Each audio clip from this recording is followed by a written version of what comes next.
కూటమి ప్రభుత్వం ఏర్పాటైన 100 రోజుల్లో ప్రజలకు జరిగిన మేలేంటో చెప్పాలంటూ విశాఖలో కాంగ్రెస్ పార్టీ నిరసనకు దిగింది.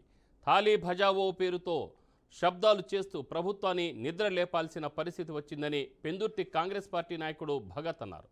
సూపర్ 6 పథకాలపై గొప్పగా ప్రచారం చేసుకొని ప్రజలను మోసం చేశారని అధికారంలోకి వచ్చి 100 రోజులైంది, ఎప్పటికీ నెరవేరుస్తారంటూ నిలదీశారు.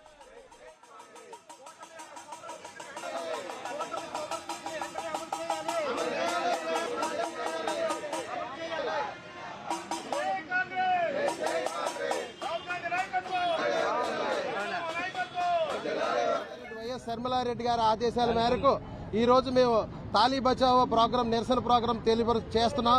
ఎందుకంటే కూటమి ప్రభుత్వం 100 రోజులు సక్సెస్ మీట్ చేసుకుంది. కానీ ఆ రోజు ఎలక్షన్లో ఇచ్చిన సూపర్ 6 పథకాలని హామీల్ని పక్కన పెట్టి అవి చేయకుండా ఇవాళ మేము సక్సెస్ చేసాం, అది చేసాం అంటారు. అక్కడ వరద బాధితుల్ని వరద బాధల్లో వాళ్ళు ఉంటే వీళ్ళు 100 రోజులు పండగ చేసుకుంటున్నారు.